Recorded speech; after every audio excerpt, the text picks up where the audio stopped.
Ceritaku ini dimulai dengan sebuah kotak kayu tua yang ditemukan tanpa sengaja di loteng rumah nenekku. Kenalkan, aku Santi, anak bungsu dari 3 bersaudara, dan ini adalah kisah yang mengubah hidupku selamanya. Suatu hari, ketika aku membantu nenekku beres-beres, kami menemukan kotak misterius tersebut. Aku merasa ada sesuatu yang penting di dalamnya, meski hanya sekilas pandang. Hatiku berdebar-debar tidak menentu. Dengan pelan, kuhapus debu yang menempel pada penutup kotak dan membukanya. Di dalamnya, kulihat tumpukan surat, foto-foto tua, dan sebuah buku rekening tabungan yang sudah usang. Rasa penasaran menuntun kami untuk memeriksa isi surat-surat itu. Betapa terkejutnya kami saat mengetahui bahwa kakekku selama ini tidak sepenuhnya jujur mengenai asal-usul keluarganya. Di dalam surat-surat tersebut, tertulis jelas bahwa kakek memiliki saudara kembar yang hilang kabar, dan mereka seharusnya mendapatkan bagian warisan dari sebuah perkebunan teh di daerah pegunungan Jawa Barat. Lebih mengejutkan lagi adalah buku rekening dengan jumlah saldo yang sangat fantastis. Belum pernah aku melihat angka sebanyak itu dalam rekening keluargaku. Akhirnya, rahasia terbesar keluarga ini pun terkuak. Ternyata, selama ini keluargaku menyembunyikan fakta bahwa perkebunan teh yang selalu dikatakan sudah dijual sebenarnya masih aktif dan menghasilkan banyak uang. Hal ini tentu menimbulkan sensasi kepada seisi keluarga. Kakak pertamaku, Rina, langsung menuntut hak atas bagiannya. Suaminya, yang seorang pengacara, segera ingin membawa masalah ini ke jalur hukum. Kami sekeluarga menjadi begitu tegang. Ayahku sudah lama meninggal dan nenekku yang lemah nyaris tidak kuat menghadapi kenyataan baru ini. Semua menjadi alasan untuk perdebatan tiada akhir. Kakak kedua, Anton, yang biasanya tenang, tiba-tiba bersikap agresif. Dia merasa ditipu habis-habisan dan ingin membalas dendam kepada siapapun yang menurutnya bertanggung jawab atas kebohongan selama puluhan tahun ini. Aku sendiri, sebagai yang bungsu, merasa terhimpit. Di satu sisi, aku ingin bersikap netral, namun di sisi lain aku gusar dengan semua drama yang terjadi. Bagaimana mungkin keluarga kami yang selama ini terlihat harmonis, tiba-tiba berubah menjadi seperti medan perang? Perselisihan ini membuatku harus mencari segala cara untuk melacak keberadaan perkebunan yang menjadi sumber konflik. Dengan segala sumber daya yang ada, aku pergi mengunjungi daerah tersebut. Betul sekali. Perkebunan itu masih ada dan masih sangat aktif beroperasi. Bahkan hasilnya setiap bulan dikirimkan ke rekening atas nama kakekku. Saat itu terkuaklah bahwa adik kakekku yang hilang ternyata menjalankan perkebunan tersebut atas nama kakek, dan mereka menggunakan rekening tersembunyi itu untuk membagi hasil tanpa sepengetahuan anggota keluarga lain. Pengkhianatan ini sebagai bentuk balas dendam adik kakekku karena merasa dikhianati. Dengan perasaan hancur, aku kembali ke rumah dan membawa bukti-bukti tersebut. Keluarga kami harus menghadapi kenyataan pahit ini. Nenekku meminta ampun, merasa menyesal telah menyimpan rahasia selama ini demi menjaga keharmonisan keluarga. Sayangnya, kenyataan terlanjur pahit untuk diterima semua orang. Suasana menjadi semakin buruk ketika Rina dan suaminya benar-benar membawa masalah ini ke ranah hukum, membuat kami berpikir untuk mengambil langkah ekstrim lainnya. Susunan rumah kami yang dulunya indah, kini hanya berisi permusuhan dan rasa saling curiga. Sampai saat ini, masih belum ada kepastian akan bagaimana masalah ini terselesaikan. Tapi satu hal yang aku pelajari, kebohongan sebesar apapun yang disimpan rapat-rapat, pada akhirnya pasti akan terungkap juga. Kini yang bisa kami lakukan hanyalah mencoba memperbaiki segalanya dari puing-puing yang tersisa. Kehidupan ini terkadang penuh dengan rahasia yang kita tidak tahu akan jadi bumerang di masa depan. Jika saja kakek dan nenekku tidak menyembunyikan ini sejak awal, mungkin keluarga kami tidak harus mengalami perpecahan seperti ini. Dan begitulah, kotak kayu tua itu adalah awal dari berbagai pengakuan dan pengungkapan terbesar yang pernah disaksikan dalam keluargaku. Halo semuanya, nama aku Dinda. Hari ini aku mau curhat tentang skandal di keluargaku yang baru-baru ini meledak dan hampir bikin acara keluarga berubah jadi ring tinju. Siap-siapin cemilan ya, karena ceritanya panjang. Ini semua bermula dari acara ulang tahun nenekku. Dia udah sepuh banget, umurnya hampir 80 tahun, dan momen ini sangat spesial karena mungkin gak banyak kesempatan lagi buat keluarga besar kumpul bareng. Semuanya datang dari sepupu yang tinggal di kantor mulu sampai bibiku yang selalu pamer liburan mahalnya. Suasananya udah hampir sempurna, makanan enak, musik nostalgia tahun 80-an, dan suasana penuh tawa. Nah, disitulah terjadi. Di tengah-tengah makan, waktu semua orang sibuk bercerita ini itu, tiba-tiba sepupuku namanya Andre datang gak terlambat dan bawa seorang cewek yang gak dikenal siapapun di ruang tamu itu. Dari reaksinya, berarti cewek itu bukan sekadar teman. Andre memang jomblo berumur di 4 tahun, jadi mamaku langsung nyenggol aku. Siapa tuh baby beda itu? Tanpa banyak ribet, Andre ngenalin cewek itu, namanya Shinta. Cewek itu kelihatannya baik-baik aja, lebih kalem dari yang orang-orang ekspektasi. Tapi yang jadi masalah beberapa detik setelah ngenalin Shinta, tiba-tiba Nova, istrinya Andre, masuk ke ruangan yang sama. Sambil bawa hadiah. Lo bayangin di situ kami semua cuma bisa saling tatap dan diem. Air mata Nova sih jelas banget, dia langsung ngelempar hadiahnya ke kaki Andre dan nangis. Ya, ternyata Andre udah nikah diam-diam sama sepupunya Shinta. Semua geger. Papa yang biasanya paling kalem pun masuk dalam keributan. Uniknya, keluarga kami selama ini sok suci soal kehidupan rumah tangga. Tapi kehadiran Shinta malam itu jadi bukti kalau apa yang kelihatan di luar nggak selalu sama dengan dalamnya. Aku nggak tahu siapa yang harus disalahin. Andre jelas-jelas begitu tega dan Nova yang cinta buta. Kasihan. Selama ini kami kira Andre nggak ada masalah rumah tangga. Ternyata seribet itu. Dan nggak disangka saat Nova nyaris pingsan, Ibu Nova bilang kalau Nova nggak boleh terpu terus-terusan sama uang dan harta Andre. Mereka tuh kaya raya, rumah besar, mobil mewah, tapi entah kenapa justru hancurnya di soal suami istri ini. Nova ngungkap bahwa ternyata dia udah lama tahu kalau Andre ada main sama cewek lain, cuma selama ini dia diam aja, berharap bakal berubah suatu hari nanti. Tapi yang nggak bisa diterima adalah skandal ini terungkap di depan keluarga besar. Kalian tahu nggak sih perasaan malu yang benar-benar nusuk banget di hati? Aku bisa merasakan betapa malunya mereka. Akhirnya, acara yang seharusnya penuh sukacita berubah jadi malapetaka. Andre diminta keluar rumah sama bapak mertua yang nggak mau dia balik lagi kalau tanpa Nova. Semua cuma bisa diam dengar debat dan tangisan di ruang keluarga itu kayak nonton drama di TV. Aku ngerasa bersalah nggak bisa ngelakuin apa-apa lebih awal. Seenggaknya mengingatkan Andre. Pasrah Andre juga, ninggalin Shinta yang juga nangis. Persis kayak adegan sinetron paling menyedihkan. Diakhiri dengan pot kopi yang pecah kala Nova nggak tahan melihat wajah Andre. Aku yakin ini bakal jadi aib buat keluarga kita selamanya. Orang-orang saling bisik-bisik di acara itu. Gimana nggak ketahuan ya, Andre main belakang segitu lama. Nenek yang tadinya bisu ikut bersuara, kaminta oge anu to etis. Urang geus sepuh urang. Bener-bener momen di mana semua rahasia keluarga kayak nendang di permukaan buat semua orang lihat. Skandal malam ini bakal jadi bahan omongan di acara keluarga selanjutnya. Barangkali sampai nenek ulang tahun lagi. Semoga dari mereka semua ada yang bisa belajar. Kurangin drama, tambah pengertian. Siapa sangka rahasia ini bisa keungkap cara mengejutkan begini di acara keluarga lengkap. Jadi teman-teman, terima kasih sudah dengerin. Semoga drama ini nggak kejadian di hidup kalian. Ini adalah cerita tentang mimpi buruk yang berubah jadi kenyataan, yang ingin aku bagi agar kalian bisa lebih waspada. Awalnya, aku pikir menikah dengan Bimo adalah hal terbaik yang pernah terjadi padaku. Dia tampan, baik, dan punya karier yang cemerlang. Bahkan sebelum menikah, aku sudah merasa diterima di keluarganya yang terkesan hangat. Namun semuanya berubah setelah aku resmi jadi bagian dari keluarga mereka. Semua berawal ketika aku dan Bimo menikah dan pindah ke rumah yang baru saja kita beli dengan susah payah. Ibunya, Bu Rini, mendadak sering mengunjungi kami dengan alasan membantu kami beradaptasi dengan kehidupan rumah tangga. Sebagai menantu baru, aku tak ingin berburuk sangka.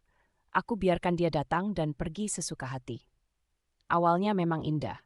Bu Rini sering memasak untuk kami, bahkan memberiku tip tentang bagaimana mengurus rumah tangga yang baik. Namun, segalanya berubah setelah bulan pertama. Perlahan dia mulai mengkritik cara aku mengelola rumah. Mengapa lantai belum dipel, atau lihat setrikaan ini masih kusut. Dan kritik itu terus berlanjut hingga ke cara aku berpakaian dan makanan yang aku masak untuk Bimo. Bimo? Oh, dia selalu membela ibunya. Ibu cuma ingin yang terbaik, katanya tiap kali aku mengeluhkan ini itu. Hancur hatiku saat dia lebih memilih ibunya dibandingkan aku, istrinya. Puncaknya, ketika Bu Rini tanpa izin masuk ke kamar kami, berlagak menyusun lemari pakaian, dia menemukan slip gaji milik Bimo. Lantas, rahasia keuangan kami terbongkar. Rupanya Bimo sering mentransfer uang ke rekening ibunya, jauh lebih banyak dari yang pernah ia ceritakan padaku. Saat kutanya, Bimo hanya berdalih, Ibu sudah membesarkan aku dengan susah payah. Sedikit bantuan ini tentu wajar. Aku terdiam di depan lemari, merasa dikhianati. Ternyata selama ini, semua rencana kita hanya sebatas wacana. Pun rencana liburan impian yang selalu kami impikan, ternyata lebih penting memenuhi rekening ibunya. Bagaimana aku bisa bersaing dengan perempuan yang membesarkannya? Puncaknya, suatu hari Bu Rini datang dengan seorang wanita muda yang katanya kayak anak sendiri. Helma namanya. Parasnya menawan dan sungguh anggun. Apa maksudnya membawa wanita ini ke rumah kami? Oh, Helma ini jago masak dan suka bantuin di rumah, ujar Bu Rini dengan senyum penuh makna. Perlahan tapi pasti, Helma menjadi bagian dari rumah kami. Kesabaranku mulai terkikis saat melihat Bimo dan Helma berbincang akrab di ruang tamu. Ketika Bu Rini kembali memuji Helma di hadapanku, aku merasa terpinggirkan di rumahku sendiri. Lihat, Helma ini bisa bikin Bimo ketawa seperti waktu kecil, ucap Bu Rini dengan bangga.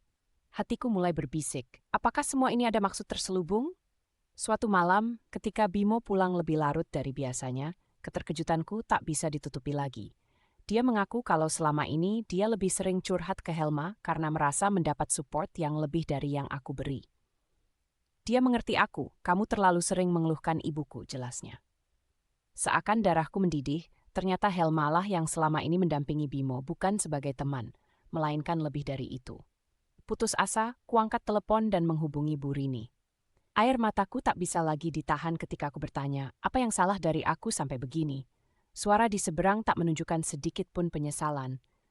Kamu yang kurang bersyukur, semua hanya demi kebahagiaan Bimo. Kalau kamu tak kuat, mungkin ada orang lain yang lebih berhak, jawabnya dingin. Pernikahan kami pun berada di ujung tanduk. Hatiku terluka sementara Bimo bersikeras. Aku mencintai kamu dan Helma. Sulit kalau harus memilih, ironisnya. Aku jadi korban dari cinta yang tak bisa memilih. Semua ini direncanakan begitu sempurna, sandiwara yang selama ini berjalan lancar, meskipun pada akhirnya hanya menimbulkan kehancuran. Kami akhirnya memutuskan untuk berpisah secara baik-baik. Aku sadar tak bisa memaksa seseorang tetap bertahan ketika hatinya memilih yang lain. Air mata ini sudah kering, yang tersisa hanyalah perasaan lega sekaligus kepedihan yang amat mendalam. Kisah ini bukan untuk menyalahkan, tetapi untuk mengingatkan bahwa terkadang orang terdekat bisa menjadi orang yang paling menyakiti. Jangan sepelekan tanda-tanda kecil, dan yang paling penting, jangan pernah abaikan instingmu. Cukuplah aku yang jadi korban, sebelummu semua bisa belajar dari cerita ini. Halo semuanya. Aku mau curhat soal drama suami selingkuh yang bikin heboh satu kampung. Alurnya berliku banget dan penuh intrik, pokoknya kayak sinetron makjang yang suka bikin kita geleng-geleng kepala. Dulu, aku selalu percaya bahwa rumah tanggaku dengan Anton suamiku akan selalu harmonis. Dia pria mapan, bertanggung jawab, dan dari luar tampak bersikap manis. Tapi di balik semua itu, tersimpan rahasia gelap yang baru terungkap beberapa bulan lalu. Kisahnya dimulai saat aku menemukan pesan chat di ponsel suamiku. Awalnya pesan itu biasa-biasa saja, cuma membicarakan kerjaan. Namun, ada satu pesan yang bikin mataku terbuka lebar. Mas, kita ketemu di bawah pohon mangga biasa ya? Rasanya mencurigakan, soalnya dia nggak pernah nyabut kerjaan di kebun mangga. Ngobrol dengan teman-teman tetangga, aku mulai mengumpulkan info. Siapakah wanita misterius itu? Ada salah satu tetangga yang bilang kalau akhir-akhir ini suka lihat suamiku berduaan dengan wanita yang lebih muda. Marah? Pasti. Kecewa? Tentu saja. Nggak berhenti di situ. Beberapa minggu kemudian. Wah, ini emosi banget. Ternyata dari wanita selingkuhannya aku dapat kabar bahwa Anton udah berjanji menikahinya kalau sudah bercerai dengan aku. Kurang ajar banget kan? Kakiku sampai gemetaran saat aku tahu kenyataan itu. Ibu sama bapak nggak kalah shock saat aku cerita. Bapak bilang nanti bakal dipanggil orang kampung buat ngelurusin ini. Akhirnya setelah cukup bukti terkumpul, kami sekeluarga memutuskan buat ngadain rapat dadakan dengan beberapa tetua kampung. Masalah rumah tangga? Bisa. Urusan hati? Jelas lebih rumit. Hampir semua tetangga tahu soal urusan ini.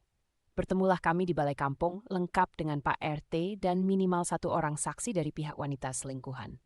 Saat itu jadi momen yang menguras hati dan emosi sampai puncak.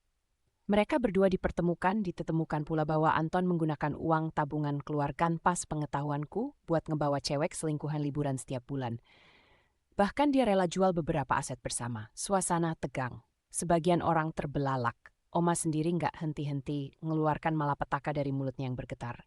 Saat semua aib terbongkar, udah nggak ada lagi kebahagiaan pura. Aku sadar, inilah akhirnya. Nggak layak buat dimaklumi. Di hari itu juga, tanpa pikir panjang, aku minta pisah sama dia. Sekalian buat ngingetin tetangga-tetangga biar berhati-hati sama muka dua kayak Anton tuh. Pak RT dan Bu RT yang baru beberapa bulan bercerai sampai berkata untuk menjaga kolektivitas kampung. Kesimpulannya, tidak ada gunanya menutup mata dengan sinyal-sinyal aneh yang terasa dari awal. Kadang kita harus berani berdiri untuk diri sendiri, meskipun sakitnya minta ampun. Malu emang? Iya. Tapi setidaknya aku bisa move on seperti yang warga kampung harapkan dan mengatakan yang sebenarnya. Drama ini bikin satu kampung kami belajar untuk saling terbuka dan menjaga hubungan yang lebih tulus dan jujur. Maka dari itu, jangan pernah gantungin kebahagiaan kita cuma ke satu orang yang gak tahu diri. Akhir cerita, we deserve better. Satu hal yang kuduga benar-benar tidak akan pernah terjadi dalam hidupku adalah suasana keluargaku berantakan karena cerita yang satu ini. Bagaimana tidak, semua orang terkesan serumah damai, hidup rukun dan saling menyayangi. Ternyata ada rahasia di balik fasad tersebut. Minggu malam itu kami sekeluarga berkumpul di rumah nenek untuk merayakan ulang tahunnya yang ke-75. Seluruh kerabat hadir, dari yang dekat hingga yang jauh, hanya untuk merayakan momen penting bersama keluarga besar. Acara berlangsung meriah. Kami mengobrol, bercanda, dan bercengkerama sambil menikmati makanan enak yang disiapkan oleh ibu dan bibiku. Namun tanpa kusangka, tengah malam itu semua berubah. Semua bermula ketika sepupuku Reza tiba-tiba meledak dalam kemarahan saat bermain kartu dengan beberapa anggota keluarga lain. Kala itu kupikir itu hanyalah kesalahpahaman biasa, sampai Reza tersentak berdiri dan berteriak di depan semua orang. Semuanya penipu. Kalian pikir aku nggak tahu apa yang kalian lakukan di belakangku? Serunya, wajahnya merah padam. Tiba-tiba Paman Rudi juga terlibat. Reza, tenang. Kita nggak ingin malam ini jadi berantakan kan? Tapi percuma, Reza sudah kepalang marah dan tak bisa dikendalikan. Tahun lalu waktu kalian ngumpul, ayah minjem uang 200 juta buat investasi kan?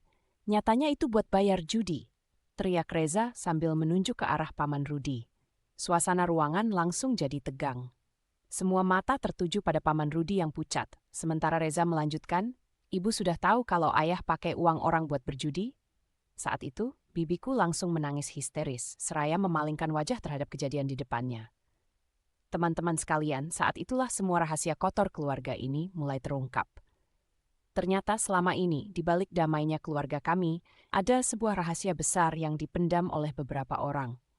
Paman Rudi sudah lama terjerat hutang akibat kebiasaannya berjudi, dan ini disembunyikan rapat dari keluarga lain. Goncangan bertambah ketika kakakku, Luna, dituduh menjadi ikut membantu menutupi rahasia ini. Mereka mengatakan bahwa Luna menerima sebagian uang dari Paman Rudi untuk merahasiakan semua ini. Di tengah suasana kacau itu, Luna berdiri. Dengar ya, aku cuma bantuin Paman nyari solusi. Aku nggak mau lihat Paman menderita dan ngelarik ke jalan yang salah lagi. Tapi itu tak cukup menenangkan amarah Reza dan seluruh keluarga yang mulai bercuriga terhadap satu sama lain. Acara ultah nenek yang semula penuh sukacita, kini dipenuhi dengan teriakan, tangisan, dan kekecewaan yang mendalam. Nenek akhirnya hanya terdiam terpaku melihat semua anak cucunya saling menuduh. Masalah utamanya adalah kenyataan bahwa judi bukan hanya menguras kantong, tapi juga menghancurkan kepercayaan dalam keluarga kami. Ini memicu pertengkaran berkepanjangan dan membuka luka lama yang seharusnya sudah disembuhkan. Semenjak malam itu, hubungan dalam keluarga kami tidak pernah sama lagi. Nenek jatuh sakit akibat peristiwa itu, mengingat betapa bahtera keluarganya yang tampak sempurna hanya fana belaka.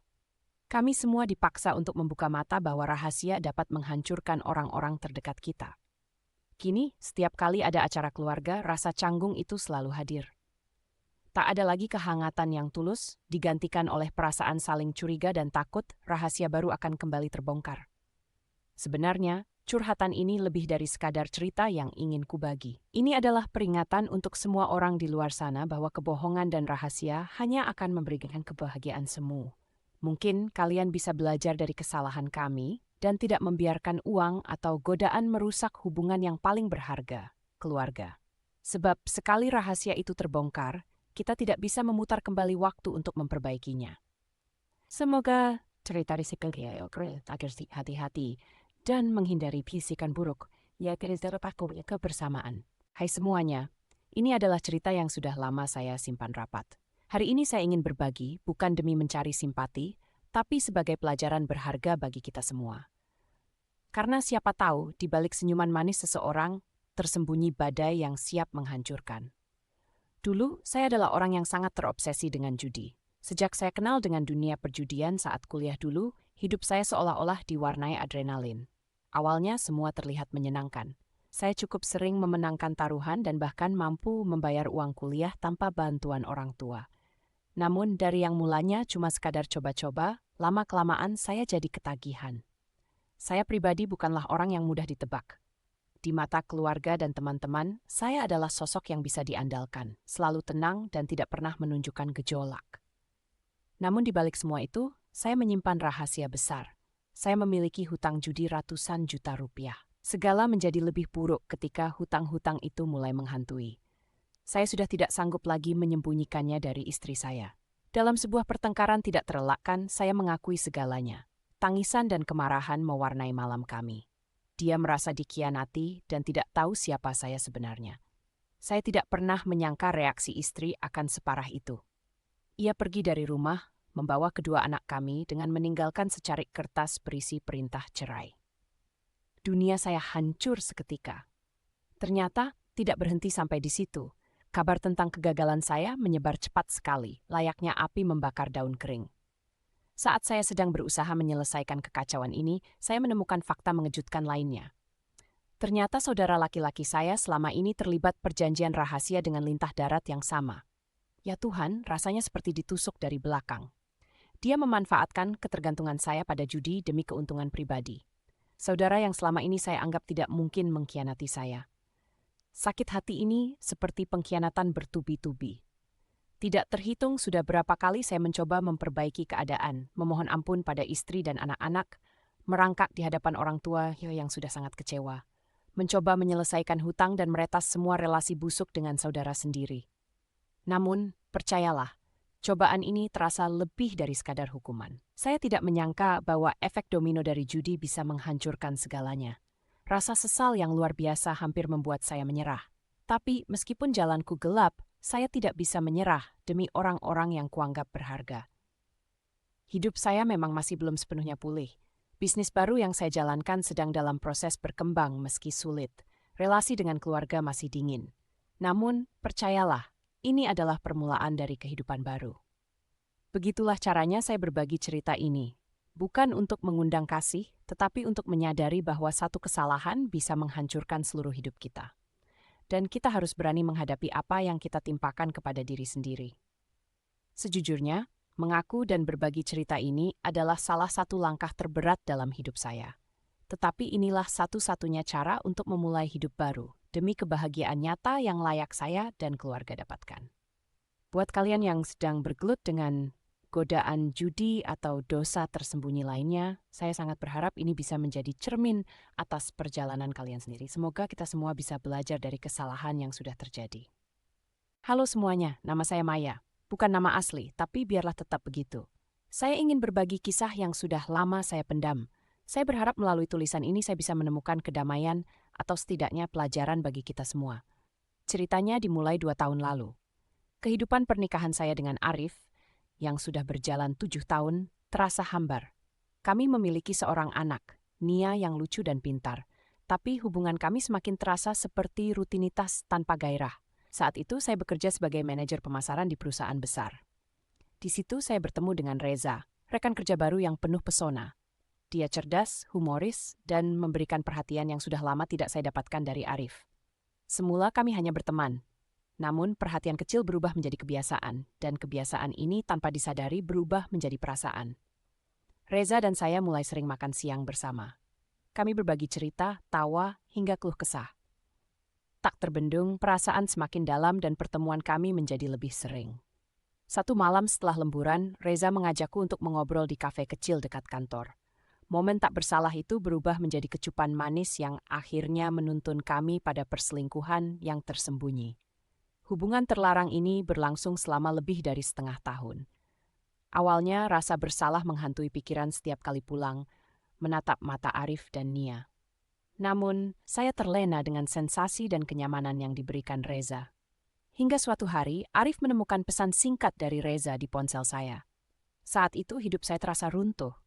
Arif tidak langsung konfrontasi. Sebaliknya, ia mengumpulkan lebih banyak bukti selama berbulan-bulan. Saya tak pernah tahu bahwa setiap gerak-gerik saya diawasi dengan seksama.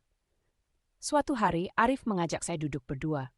Air matanya jatuh, tak mampu lagi menahan rasa sakit akibat pengkhianatan ini. "Kenapa, Maya? Apa salahku?" tanyanya dengan suara parau. Saya tak bisa menjawab, seolah kata-kata menguap dalam kebisuan. Pertanyaan itu terus membayangi malam-malam panjang kami di meja perundingan batin yang seolah tak berujung. Perceraian menjadi pilihan terakhir dan yang terpahit. Kami sepakat bercerai dengan damai demi Nia. Ketika sidang perceraian berakhir, rasanya seperti pintu kehancuran terbuka lebar untuk kehidupan saya. Hubungan saya dengan Reza juga tidak bertahan lama. Kami kehilangan pekerjaan setelah pihak perusahaan mengetahui skandal kami. Reza pergi meninggalkan negara ini, mencari hidup baru. Saya terperangkap di kota ini, tak berdaya, terjebak dalam labirin kesepian dan penyesalan. Sekarang saya hidup untuk Nia. Saya bangkit sedikit demi sedikit, belajar untuk memaafkan diri sendiri. Namun, di balik senyum yang saya pasang di depan orang-orang, kisah ini selalu menjadi bayangan yang akan selalu membayangi saya. Teman-teman, jika kalian ingin mengubah hidup yang kalian pikir salah, hentikan sebelum melangkah lebih jauh. Jangan menunggu sampai semuanya hancur, seperti yang saya alami. Semoga cerita ini menjadi pelajaran bagi kita semua, agar tidak menyia-nyiakan apa yang sudah dimiliki semata-mata hanya karena keinginan sesaat. Terima kasih sudah membaca. Punya pengalaman menarik, seram, atau menyedihkan? Kirimkan cerita kalian kepada kami melalui email atau kolom komentar. Jangan lupa untuk like dan subscribe. Sampai jumpa di video berikutnya.